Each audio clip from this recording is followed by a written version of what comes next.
Good afternoon. Welcome to today's Friday Forum, which is an initiative of Bicentennial Plan 2020. We intend to do these on Fridays to kind of highlight some of the more significant work that's being done in the community. Today we have Indy FastTrack, which I had the pleasure of being a project manager of, along with Brooke Thomas, and we basically took a look at 4 recently closed automotive sites: the Chrysler site, Ford site, the GM site, and the Navistar site. And if you recall, back in 2008 to 2011, we had this great recession, which was subsequently followed by the closure of 2 of those sites. That was on top of 20 plus years of manufacturing loss nationally, which had preceded all of this. So we were asked, kind of asking the question, where do we go from here? And that's what Indy FastTrack is about. Today we have the pleasure of having Chris Brewer from ATOM Technical Services. He's the Vice President of Economics, who did a lot of this work, and he is going to give us a presentation about Indy FastTrack. Chris? Thank you. First, let me say that it was a fascinating 12-month period. We completed over 100 stakeholder interviews, people public and private across the region, to try and place these 4 sites into a bigger context.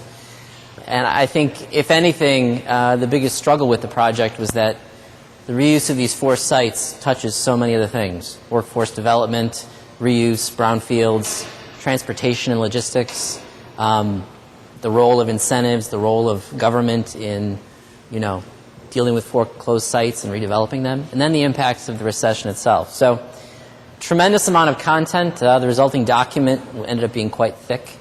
Dave, I think, has read it all at this point. So I've prepared a PowerPoint today. Probably take about 45 minutes to get through. If you have questions, please let me know. We're going to be skipping across the surface on a lot of themes. But essentially, 8 points to cover today. Again, when we started, some big questions. This real theme of a unique moment in time. Again, every day that we move forward, the recession's further in the background, and you can begin to contemplate this notion of actual growth. So again, it's an important moment to be thinking about where we were, where we are, and where we could be going. Site reuse, and then again, for GM, it's very hard to separate that site from the Beltline and from CSX, and from all that rail infrastructure that's around the site. So if we do with it, we have to keep all of that in mind. And then strategies and outcomes. So we'll get through this. Again, if you have questions as we go along, please let me know. So again, it all starts with, 17 months ago. I think I came back from Florida 2 days early to start the project off on January 3rd. It was rather cold, but back then we didn't know what the polar vortex was, right? So our 4 sites, GM far left, right next to downtown, Ford, easternmost site at English and 495, Chrysler, furthest west site, not far from the airport. Again, the only site that until recently was knocked down, slab on grade as opposed to a building in place. Although I understand GM is coming down pretty quickly at this point. And then Navistar on the right. Navistar is probably about a mile away from the Ford plant. It is the only site of the 4 that, at least at last notice, still had employees in the foundry. It's between 150 and 250 making engine blocks. So again, when we started, this was a pretty simple study. Compile information, understand the capacity of these sites to support economic development, and develop strategies. One of the key aspects of the initial scope was, what are the environmental conditions? So you revealed 20 years of paperwork to document what's actually going on with each of the sites to clarify reuse. Again, if it's a very heavily contaminated site, residential is probably not a likely outcome. And again, all of these sites are industrial. They all have issues of one extent or another. And obviously the sites themselves are amazing. Chrysler on the left. The one in the middle always intrigued me. We actually had it as the report cover for about 15 months of the study, and then finally everyone said it was too disturbing.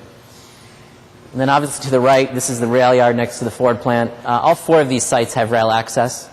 Again, it's a key amenity that we have to think about in terms of the future of how these sites are reused. And because they're all old, they look great in black and white, which is another bias of mine. Again, the Ford plant on a foggy day, The comment I always make to people is you can tell how long a site has been empty by how much plant growth comes up through the asphalt. Again, if you go to Buick City in Flint, you pretty much have a small forest growing at this point. So again, when you start noticing these sites sitting empty for 5 and 10 years, you realize there's probably deeper environmental questions. If they get reused pretty quickly, it's usually a helpful indicator of reuse potential. Again, GM, a lot of history, a lot of interest with this site. It's both one of the oldest properties that's been in continuous industrial use. It's also apparently a likely site for a courts building. So again, thinking about reuse is always important. Of all the sites, I think the one that's the most interesting is Navistar. Again, a portion of it's a foundry. If you ever get a tour of the foundry, it's a very fascinating place. It's probably a cross between Dante's Inferno and I guess it would be Scene 6 from The Empire Strikes Back. Then you go in the engine plant portion of the Navistar building, and it's very eerily quiet except all the equipment, which is leased. At least until recently, it was powered on as part of the lease agreement. So there's no one there, but all the equipment's humming.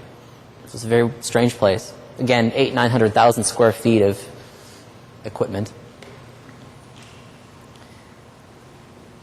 And ultimately, we got to a lot of bigger questions. Again, as the recession recovers, we look at Department of Metropolitan Development, its ability to implement redevelopment, which is something it did a lot of pre-recession. How does it get back into that business of redevelopment?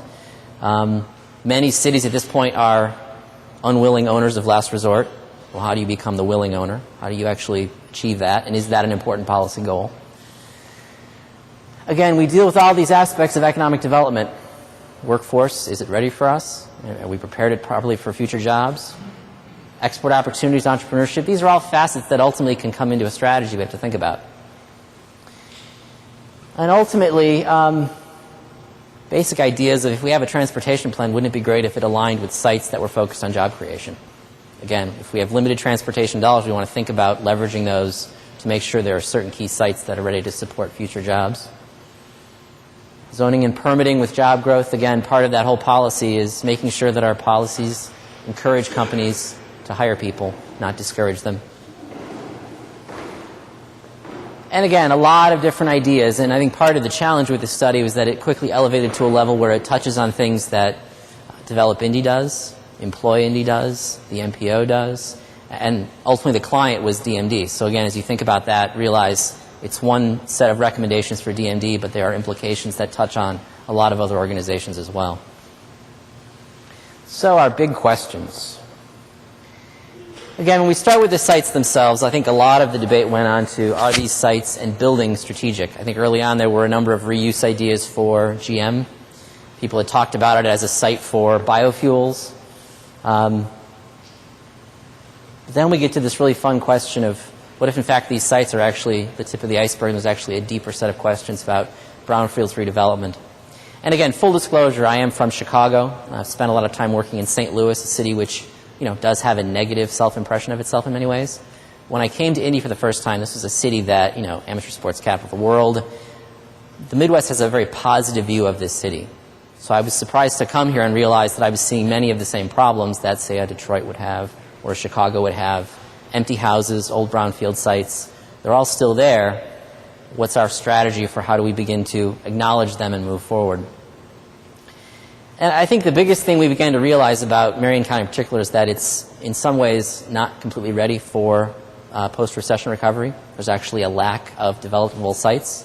And when we think about our 4 fast-track properties, 300-400 acres, it's only about 3 years of absorption of industrial land based on recorded historical trends.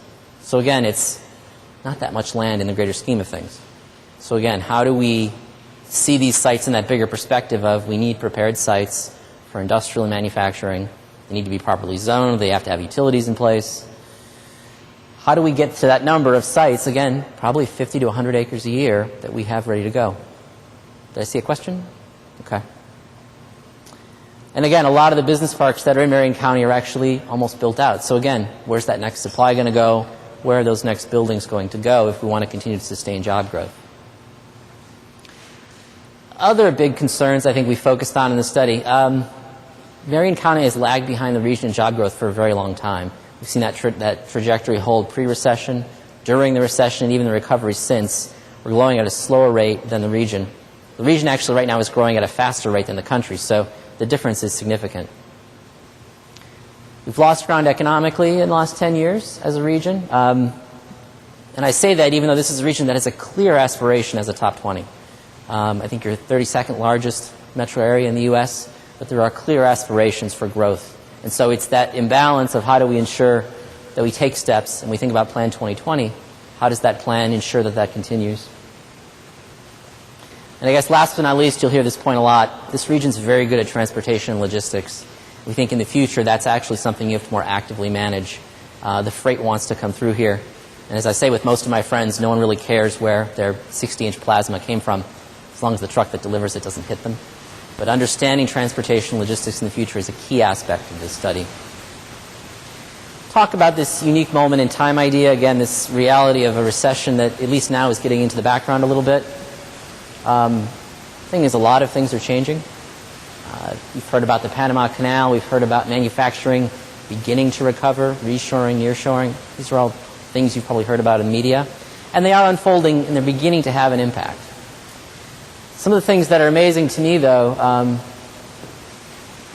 the nature of what we closed from 2005 to 2011 is astonishing in terms of U.S. plants that closed, and then Mexican auto plants that opened. So this reality of where these plants went is significant, and the trend is not stopping. I just saw last week 2 more announcements. Kia and BMW, I think, are opening facilities in Mexico. So again, this acceleration of, where did your car get built, an important detail. Because if you look within probably 200 miles of Indianapolis, there's a tremendous amount of auto assembly, and we expect a lot of that will continue to be here. So again, how do we continue to support the auto assembly market? 2 other amazing changes. This country might be exporting oil soon, which is crazy. If you're a city that has lots of railroads, people are getting much more concerned about the movement of oil by rail.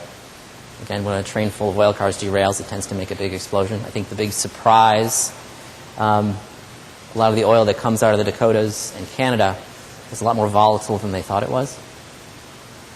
So again, interesting shifts. Again, coal. We've made a big shift away from coal, but we're now wanting to export a lot of it. So when you hear the debate about the U.S. West Coast exporting coal to Asia and whether or not that gets approved, the U.S. isn't burning it, so where do we send it to? Or do, in fact, we send it to other countries? Another interesting policy question. Performance update. Interesting trends. Obviously, just keeping track of Marion County, distinguishing it from the metro area. This is really a study focused on Marion County and some of its issues. The good news is there's overall positive growth from 1990 to 2013. I've got my dangerous pointer here. Obviously, we'd love to get back to a day when we were growing like that. Clearly at this point we have yet to reach a pre-recession job number. But again, strategies that drive job growth, basic essence of the study. And then the other one that's important is always manufacturing. This chart sort of belies a lot of deeper questions about manufacturing, a lot of things that have changed. We don't make things the way we used to. Very important point.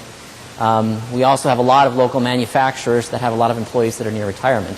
So one of the real fun questions is how do we prepare the next generation for generally well-paying jobs in manufacturing that are not the way we used to do it 20 years ago. But again, that notion of we've stopped declining, how do we start to begin to increase the number of jobs? So site reuse, this is probably one of the aspects of the study that directly impacts Plan 2020. Thinking about the 4 sites, and again, the one interesting building being Navistar, which actually has people still in it, and whether or not that stays stable, grows, or ultimately closes is important. You think about 4.6 million square feet of improved space, it strikes me as a lot. I think the thing that I've realized with the recession is that if an automaker builds a billion-dollar auto plant, if you think about Ford as a multi-billion-dollar company, what the recession ultimately demonstrated is that they can actually walk away from a billion-dollar investment, and it's not that big of a deal to them, which is interesting. But also in terms of Indianapolis, 4.6 million square feet is ultimately a pretty small piece of this region's industrial base. And actually, you've reused other old manufacturing plants before along the Shadeland Corridor. think there's an old Maytag plant, there's an old Western Select plant, and these plants have all been reused for other things. So the notion of reuse is not a foreign concept. I think the key takeaways in terms of reuse, these buildings do take time. When you see market-based transactions occur, it means it's going to take about 2 years to close. You want to do lots of due diligence. They're going to take time. What you see with Ford in particular, they do a very good job of conveying the property to the end user with demolition in mind, because the end user may not want to demolish everything. They may want to keep some of the foundations in place. What you see with a lot of the old buildings where it was demolished in a hurry, it's cut down to a slab, the foundations are left in place, and once that happens, they're much harder to reuse. So again, thinking more deliberately about a reuse strategy for these buildings that takes the existing improvements is an important detail. But again, we really don't want to cherry pick. We don't want to think on an interim basis. We want to think long term. These sites are expensive to reuse. Nothing about them is cheap. In most cities where we close a plant, there's a big infrastructure question. The roads were built for one purpose. Now we have to change them to meet a different purpose. So this is Chrysler. We see the interstate. It's actually 3 pieces of property. Those of you who've been here a while would know the old foundry was right here. Parking for employees, and then the site up north. When you look at the environmental records, this site south of the interstate, we understand, has been cleaned up to industrial standards. There's still some uncertainty about the property north of the interstate. There could still be some heavy metals on it. Again, the environmental record isn't completely clear. But again, it's about a block away from the interstate. At least in the near term, it's pretty clearly an industrial site. So a lot of the ideas we came to with this building is a notion of either a distribution or an industrial use. We've showed the idea of rail access on the property, right around here. Also, the other idea that we really wanted to mention was CNG, LNG truck fueling. Again, it's a new fuel that the trucking industry is looking at. So again, the extent to which we can include that as an amenity. Again, we're a block from interstate. That's the kind of thing we want to look at. And again, it's industrial buildings aren't that exciting, I admit, but it's a modern building, nice open space and setbacks, which we want to expect. Significant on-site parking. Again, we want to manage our trucks and that congestion they create. But again, a relatively straightforward reuse idea. Navistar, a pretty tremendous piece of property, tremendous rail access to it. And again, you see a similar concept. This larger building to the left is really one of these high-velocity distribution centers. So not quite as large as an Amazon, but again, it potentially could be a major driver of truck activity. We think the idea of taking advantage of the Hawthorne Yard, which is right next to it, could be an important detail. Again, from talking to CSX and other railroads, they're actively looking for sites that have rail access. So again, how do we leverage that with these 2 pieces of property? Again, to be clear, this one is still owned by Navistar, and they've expressed no interest in achieving this vision. For all we know, it could be a foundry for the next 20 years. But at least conceptually, these are some of the reuse ideas we could envision for the site. And again, graphically what that could look like. Again, we're trying to build modern distribution activities. So again, parking for cars as well as trucks, thinking about that, how those access the interstate is ultimately, these are all important details.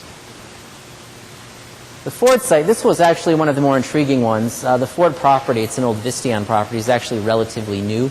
It's a younger property, probably I think it was built in the 50s or 60s. So again, environmentally, it's going to be less of concern compared to older sites that might be pre-World War II or pre-World War I.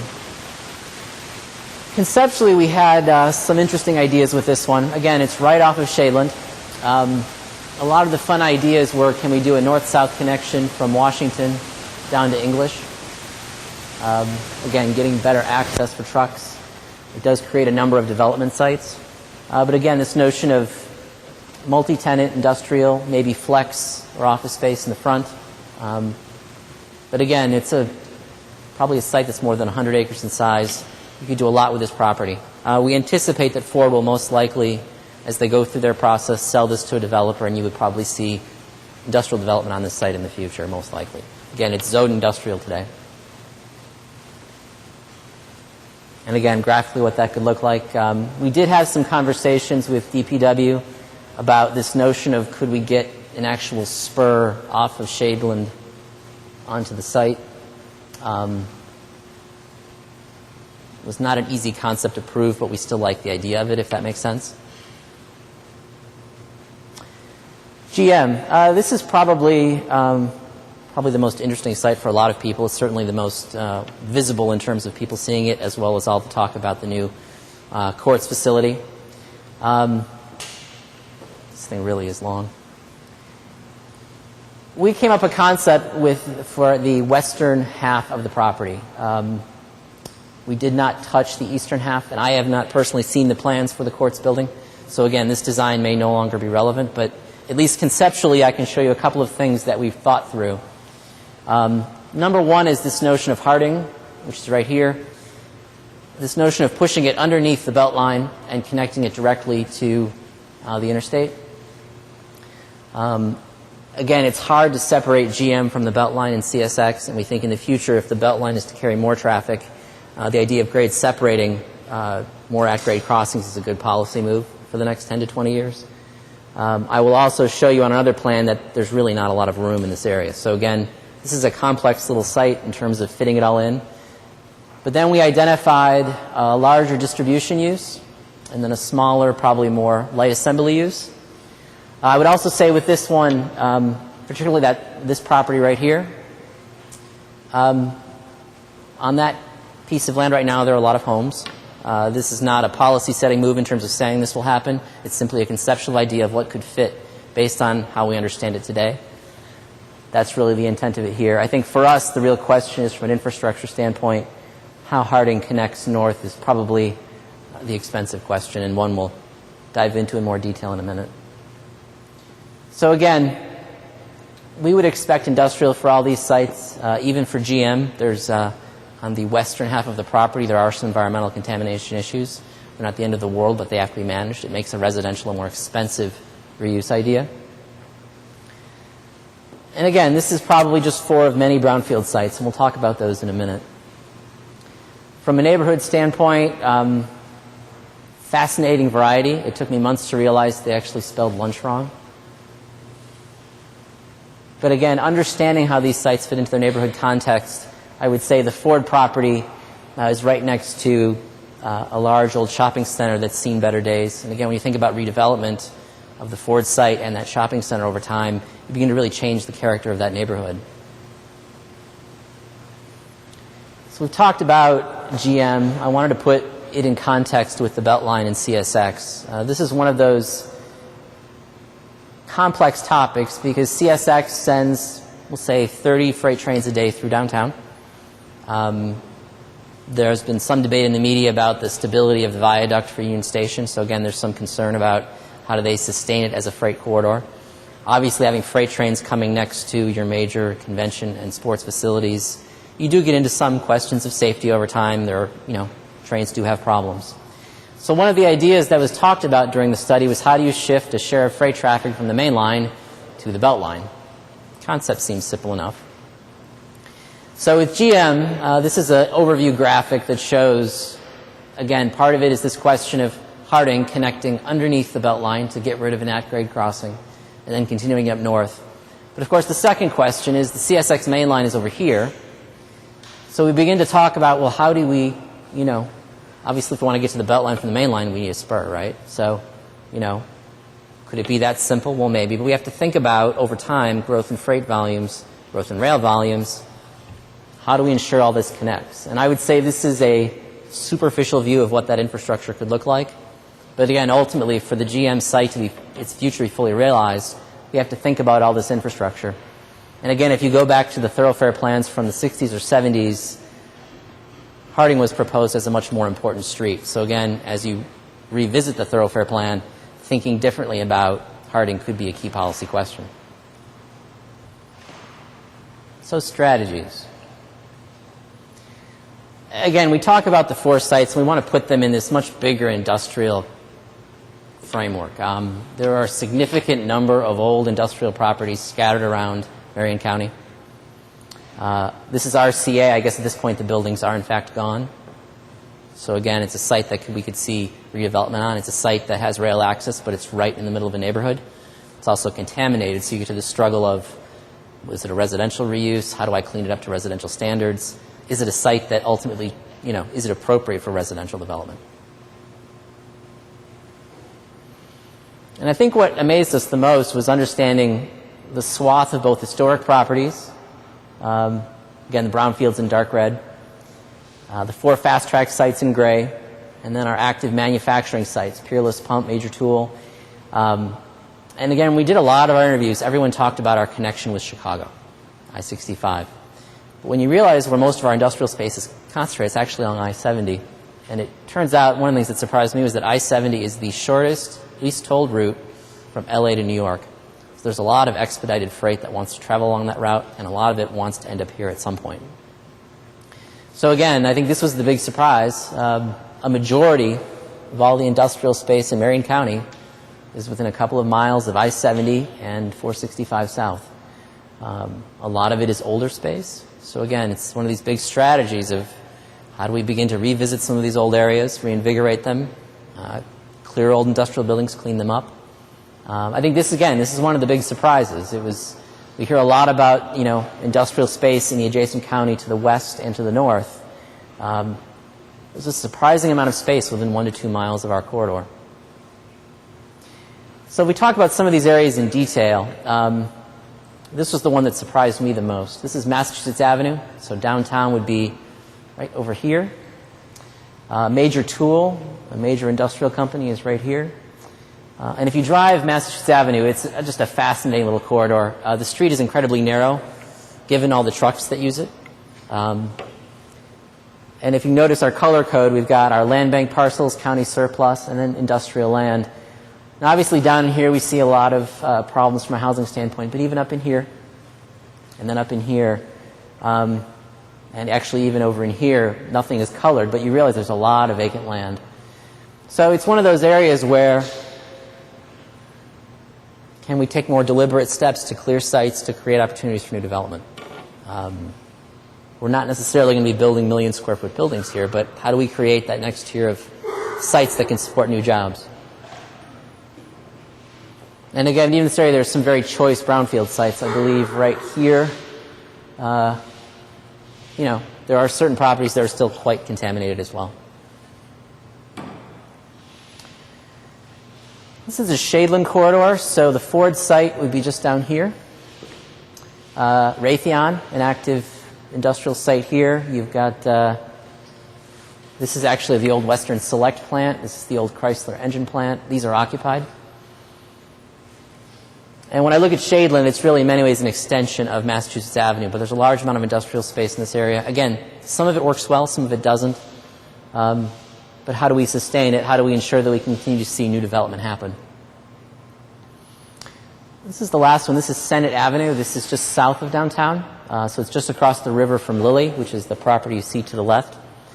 The interesting thing here, of course, is the recently announced partnership between the Indiana Railroad and Canadian National to do intermodal shipping containers being dropped off at Senate Avenue. So again, nationally with distribution, we see intermodal being closely linked with distribution facilities. Well, as you look right now, this is portions of it are industrial, but there's also a significant amount of residential, vacant property. Again, it's a complicated area. It's just south of downtown. But if CN and Indiana Railroad are successful, we're going to see more truck traffic in this area than we do today. So again, how do we manage that? We know that truck traffic and residential do not go well together. They're probably the two uses I would want to keep as separate as possible. But again, this is another area where we would expect to see over time some transition. And it can happen either randomly or it can happen more deliberately over time. And one of the pieces that ultimately comes into play because CSX touches all 4 of our FastTrack sites is understanding the rail context of all these properties. Now, obviously, the railroads, and I call them the Class 1s, so it's CSX, Canadian National, Union Pacific, again, the major railroads that move freight in this country. They certainly do have a reputation. They are not the easiest to work with. In general, they say no, or they don't say anything, or they say leave me alone. But their tone has shifted of late. CSX has been working closely with a number of states to take old freight corridors, double track them, increase clearances for shipping containers. And really for us, the story started with Canadian National and this whole opportunity with Indiana Railroad. Again, for CN, they have direct connections to both coasts, Prince Rupert, Halifax. On paper, it looks very interesting. Now, the reality is that, you know, here's Chicago, here's the CN system. The trains actually have to go south and then come back to go to Indianapolis. So, you know, I think the deeper comment there is our rail connection between Indy and Chicago is not ideal, which impacts Amtrak. Again, it shouldn't take 5 hours to get from Chicago to Indy by train. But really for us, there's a deeper question here and a deeper opportunity. And it gets to this notion of Chicago being the place where a lot of freight traffic wanted to go pre-recession. And I say this with the railroads because they tend to not say much, but when they do say something, we have to pay attention to it. And finally, this spring, after the impact of the polar vortex dramatically slowed freight movement through Chicago, you heard rail executives finally say for the first time clearly they have to seek out alternatives to Chicago. Now, for us, that means St. Louis, and a lot of freight right now hits St. Louis and keeps going north. We expect over time, though, it's going to want to take a right and heads towards Indianapolis. So that means, how do we think differently about our freight railroads? And again, in most cities, when we think about old rail lines, we think about them in terms of light rail. But I would say those rail corridors are incredibly valuable. If you're on the east side of Indianapolis, the old Pensy corridor, which is now turning into a Rails to Trails project, certain pieces of that corridor have been lost. People have acquired pieces of it, or they've started using it for other things. So the continuity of the corridor is lost. They're very valuable. But ultimately the point is this. We have our little dots here, which is the center of the U.S. population. So you'll notice that the center of the U.S. population is south of us. Now, obviously, freight ultimately wants to go where the people and jobs are, which means if I'm in Chicago, I know most everything that is moving somewhere ultimately wants to be south of Chicago.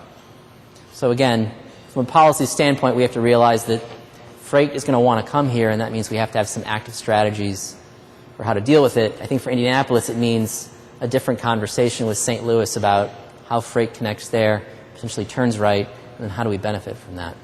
Because again, ultimately, moving freight by rail is a lot more efficient than moving it by truck. And we'll get to this emissions issue in a minute, which comes into play. But we do know CSX is at least talking about the concept of expanded intermodal capabilities in Indy. Again, their Avon yard is a pretty old yard, so again, how does that happen, and what are those implications? When we think about CSX, the main line and the belt line, I think part of the story here ultimately is at-grade crossings. So again, on the main line we have 12 at-grade crossings. On the belt we only have 10. Over time, as traffic increases, we do have collision risks. So again, US DOT has this cute little system for identifying those at-grade crossings that eventually could become a problem. You'll notice on the east side of town we have a few that are colored more brightly. But again, ultimately, the extent to which we can shift traffic to grade-separated corridors, we benefit in the long run. So again, that's an ultimate policy question as well. It's not a critical issue today, but it's something to think about in terms of Plan 2020 is how do we acknowledge that we have freight, and how do we more actively manage it so that we're maximizing our benefits instead of mitigating our impacts. And I can tell you, spending money to mitigate impacts is not very much fun.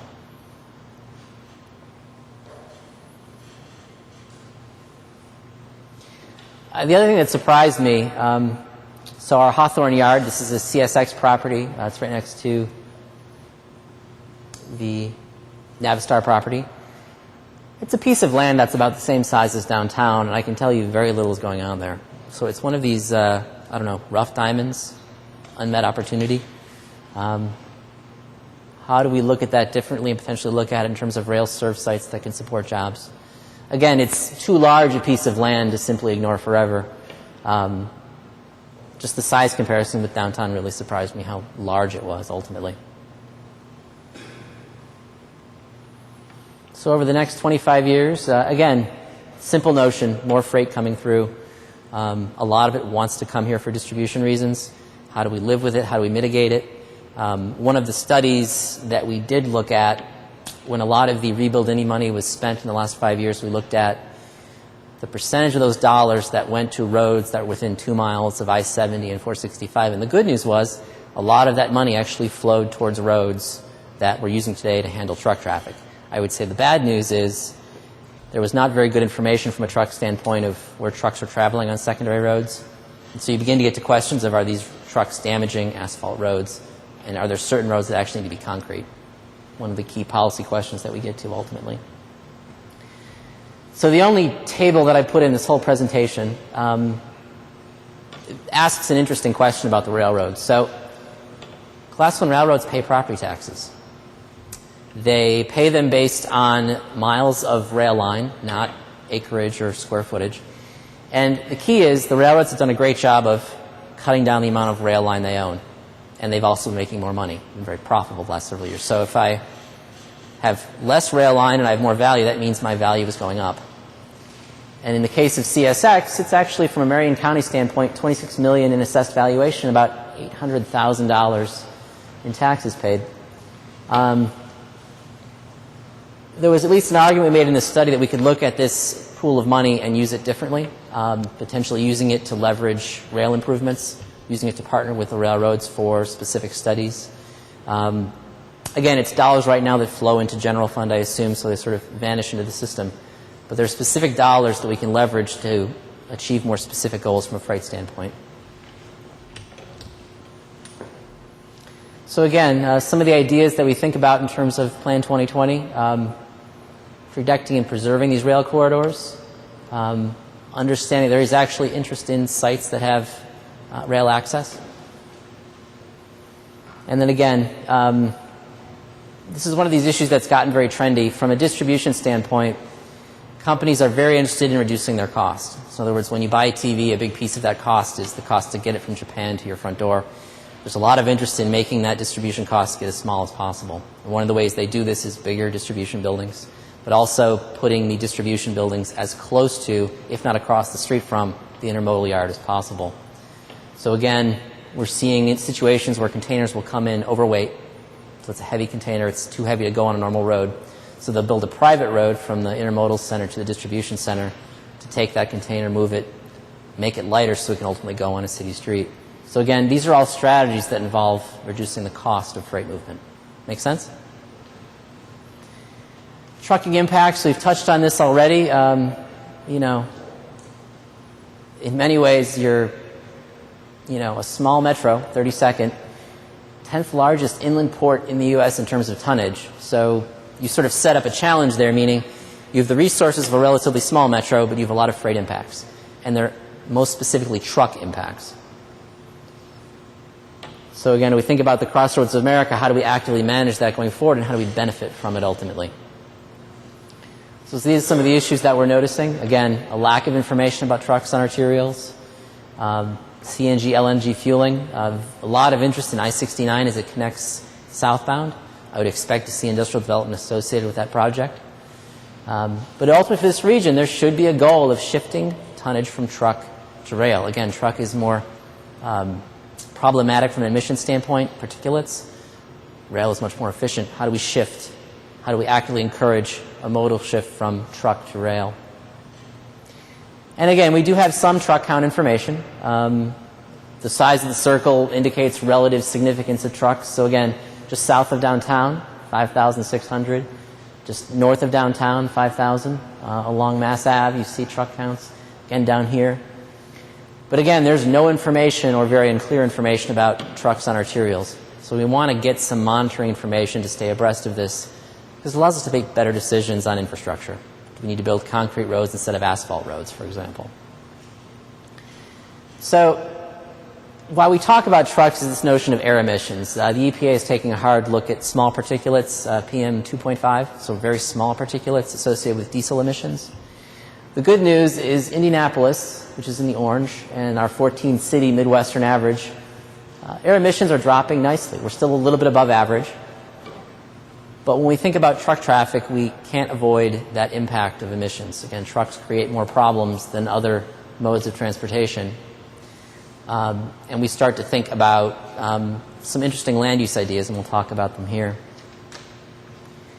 So again, it all starts with a simple notion. How do we add value to what wants to come through? And if we can't add value, how do we mitigate impacts? And obviously mitigating impacts, not very much fun. So some of the ideas that we've talked about that we think could be relevant in terms of Plan 2020, and certainly these are open to debate. Talking about the need for a freight strategy and partnership with the railroads. Talking about a thoroughfare plan that actually takes a look at some of these older corridors, Harding, Shadeland, and Massachusetts Avenue. The notion of taking Shadeland, for example, and making it limited access, possibly inflammatory, but it could be a very good idea. The idea of just truck monitoring, tracking what's going on so that we understand these issues as they're happening. And then for me, I think, we get into an interesting land use question about this point right here and really this one below it. If we think about I-70, do we start to think about a future land use idea that moves residential or changes zoning to limit or restrict residential within a mile of our key interstate corridors? Again, we have a fair amount of residential in those areas. We have air quality concerns in some of those areas, looming as truck counts grow. Again, from a social justice standpoint, we know the feds are thinking about social justice issues.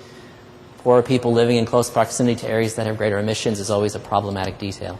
So again, these are ultimately ideas. Some of them have direct specific job implications, this notion of more closely linking our road projects to our sites that can create jobs.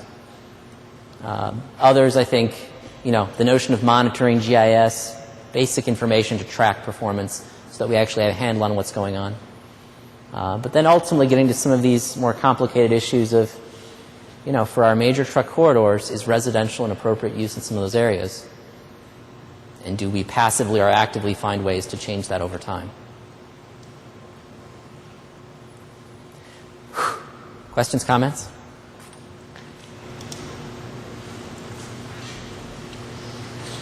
Hey, Chris, could you talk a little bit about the market for industrial real estate? Who we're competing with nationally, who Indianapolis is competing with regionally, whether you expect demand to go up or not,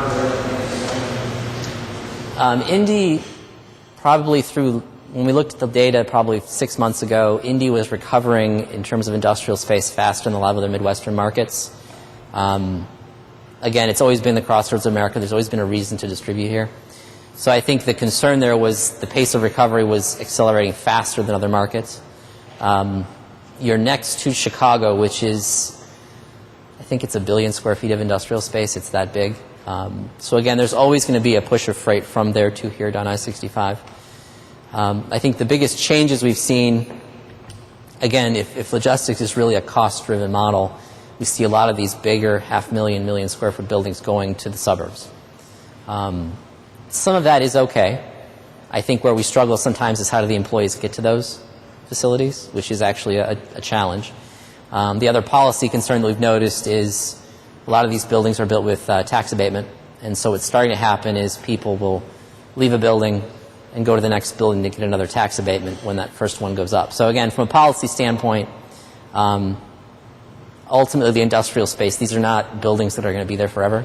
If it's a 25, 30-year building, that may be the case. So again, it's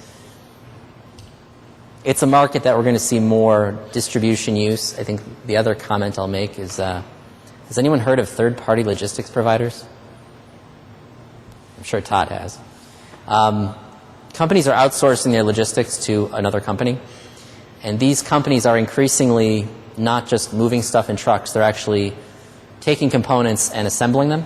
So they're actually doing some manufacturing on a third-party basis. So the interesting question would be if you look at a building from an incentive standpoint and say, well, it's just a distribution building.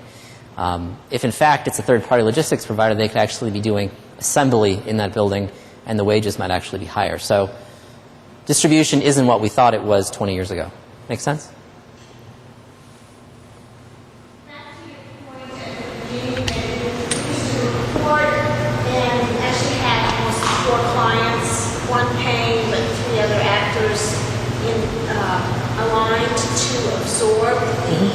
Recommendations.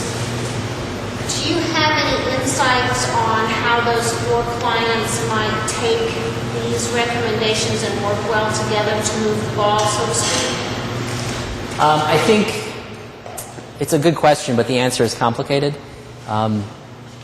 The recession obviously had a big impact on all of those organizations. And so as we were doing the study, I think we had just had an election the year before, so we had a new mayor. So you had a lot of change that was going to happen inevitably. So I would say one of the challenges of the study was trying to appreciate the trajectory that those changes were beginning to unfold in. And I would say Develop Indy ultimately was a key piece of that in terms of where it organizationally was going to be going. I think the second piece was ultimately the role of DMD, Department of Metropolitan Development. We clearly talked about in the study the need for an entity to get involved in a lot of these old brownfield sites. One of the things the study highlighted was that there are a number of properties that are sort of contaminated, but it's enough of a problem that most organizations, either public, private, or nonprofit, won't touch them because they're just not set up to deal with what might be down there. But yet, within a city context, ultimately, if the site's going to be abandoned anyways, you're going to end up with it. So getting an organization that has the ability to absorb these sites, to begin to manage them over time. Now, ultimately, that role could go under Develop Indy or the city or a third party. So I think for us, it was as much a goal of talking about all the options. And then, it's going to take some time for this process to silt out in terms of the roles of each of the organizations. Because, again, budgets from a city standpoint are still pretty lean.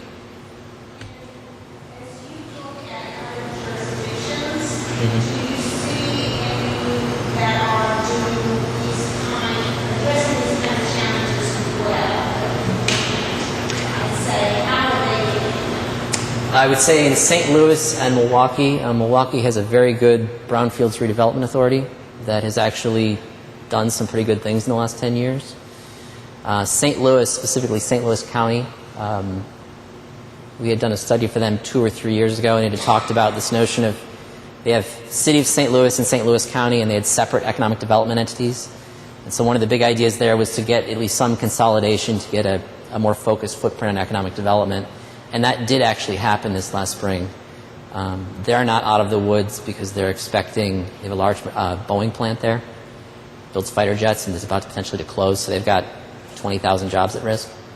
But again, it's this notion of getting to a footprint for economic development that makes sense, that sort of spans political boundaries.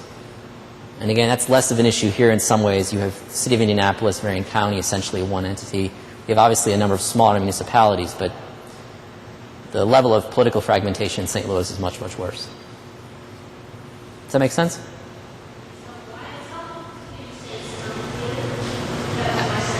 I think it is. One of the issues that we touched on that was particularly messy is workforce development.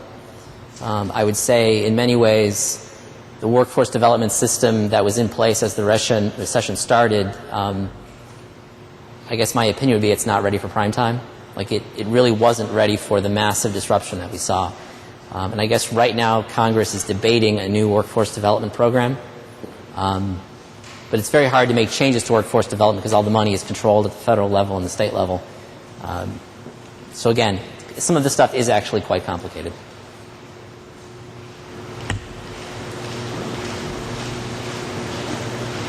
We've gone through a week now where public safety is a big conversation here.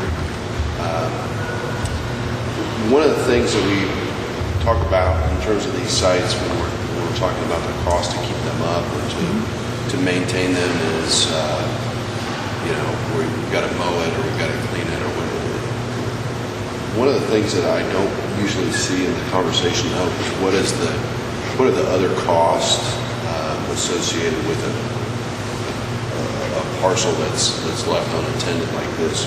What are the costs on the neighborhood, on public safety? Are there any studies that would help us to show what are some of the other opportunity costs, if you want to call them that? Letting these sites just sit there? I think it's an important question. I think this is a great area where we talk about a lot of those impacts. If I look at brownfield sites to start, I think there's several tiers of them. You've got some sites that are owned by major corporations who know it's contaminated. They don't really want to fully characterize it, but they want to put a fence around it and they'll pay someone to maintain it forever. but they will pay property taxes on it. Sites like that are ultimately problematic because nothing's ever going to change. And, you know, from a major corporation standpoint, it's not that much money. They just tolerate it and move forward. What you end up seeing with a lot of these brownfield sites, the Chrysler site on the west side of town is actually owned by Daimler Chrysler. So again, an entity that, you know, Daimler no longer owns Chrysler, but that entity still owns this site. The Navistar site is actually not owned by Navistar technically, it's owned by International Harvester. So again, you see these old corporate entities still sticking around as holding blocks for these old sites. So again, from a municipal standpoint, if I've got a site that's a slab on grade and it's never going to change because the owner doesn't want to take the risk, that's not going to help values. Again, a lot of these residential properties that are next door, I think part of it is the two uses just don't go well together. But I would say also from a residential standpoint, what we're now seeing in Chicago and Detroit is, you know, in Detroit, they're finally seeing these old sites move at a cost of $5,000 a lot. In Chicago, they're finally saying, yeah, this lot's worth $1 if you'll take it off our hands. So I think part of it is there's this artificial, a lot of these pieces of property are, you know, when it's less than $50,000, it may be worth $45,000. It's still relatively expensive. So I think it's a valuation issue. Does that make sense? So I think last but not least, it's what ends up happening with a lot of these larger industrial sites for the ones that at least we have a fence around it, then at least the company is paying some attention, but there's a whole tier of sites that have fallen off the bottom. There's no fence around them, we don't really know what's going on inside them, and we only find out about it when someone discovers something. And I think those are the ones where there is a public health concern. We need to figure out what they are and begin some process of at least securing them. Make sense? But I would say at least over the last couple of years, it sounds like they've been able to characterize more and more of these sites, which was a very helpful thing to understand. Well, in terms of this entity that should be, to a question about best practices, if there is an entity that's aggressive and proactive, which is where we want to get to, where do you see that happening best? Is that under the city? Is it under an economic development entity, or is it a third party that maybe doesn't have some of those restrictions? There are a couple of models. Again, Milwaukee has a redevelopment authority, which is quasi-public essentially. The benefit of that is it has taxing power, so it can generate revenue independent of other political entities. The challenge, of course, with anything quasi-public is that it has additional visibility, so it has to go through more hoops than a nonprofit entity would have to go through. I think in reality, you would ideally like to have two tools. You'd like to have an authority that can handle certain kinds of sites, and you'd like to have a nonprofit that can handle other kinds of sites. Again, there's certain sites that it's hard for them to go through a public process, if that makes sense. Are those authorities strictly industrial, or do they, because with this map you have up here, we're not just talking about industrial, we're not just talking about residential, we're talking about both. Yeah. So do those authorities handle both residential and industrial, or strictly one? I think the reason I'm focusing on industrial and old residential is, number one, for industrial sites, it's hard to clean them up to non-industrial standards. So once industrial, always industrial. So it tends to, once you've got an industrial site, odds are it's going to stay that way unless it's in the perfect location where we can remediate it to a higher standard and we can put a higher value use on it. I would say over the long term, you've got properties that if they're not contaminated, well then absolutely. We could talk about a number of uses, and it would not be limited to that. But in this case, I think it's the environmental issue that dictates the end use.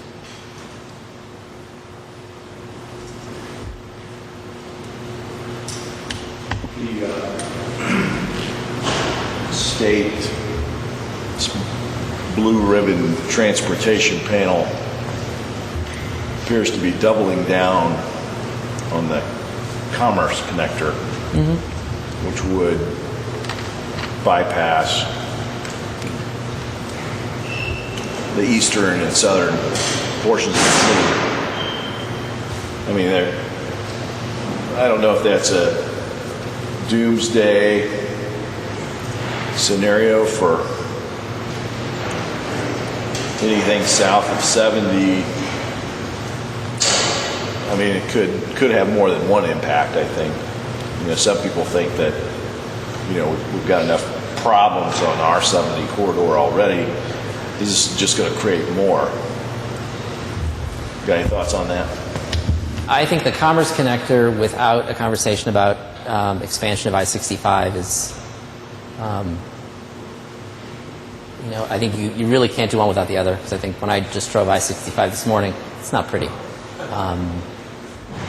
There's a lot of trucks on that road, and it's only going to get busier. So to build the Commerce Connector without the expansion of I-65, it strikes me as a limited opportunity. I think there are always going to be a certain number of distribution companies that are looking for that site at the edge of town that's low cost, that's large. Again, if you want to build a 1 million square foot building, there are only so many places that can go where the land is perfectly flat, the drainage is right. So, you know, Marion County is not going to be competitive for every distribution building. I think the flip side is simply the same question we ask when you have to drive out to Lebanon or these adjacent collar counties is how do the employees get there?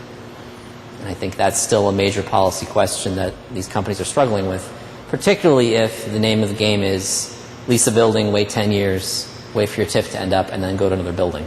So again, from a policy standpoint, I guess the last question would be if the state DOT actually does a route that's limited access. I know some state DOTs are buying up easements and controlling access much more so than in the past to prevent development. So if it's, you know, a road to shift traffic, that's not a bad thing. If it's a road that's really intended as a real estate vehicle, that's a different conversation. Questions, comments? I just appreciate the observation about the Navistar plan. I toured it on Wednesday. And Did you feel safe? actually, because I was being toured around in a little cart by someone who knows the place backwards and forwards, I did. And I did get to see sort of the sparking, hot metal being poured.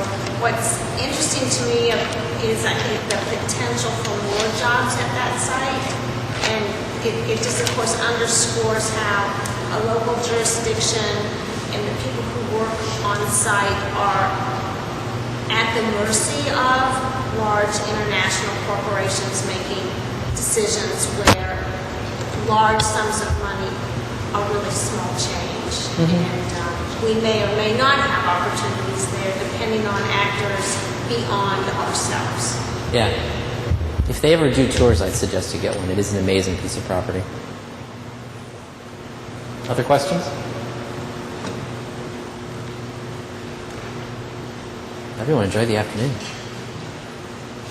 I was going to ask if there was an update about a certain basketball player making any decisions, but I won't go there. Decision's in. He made? Yep. Cleveland?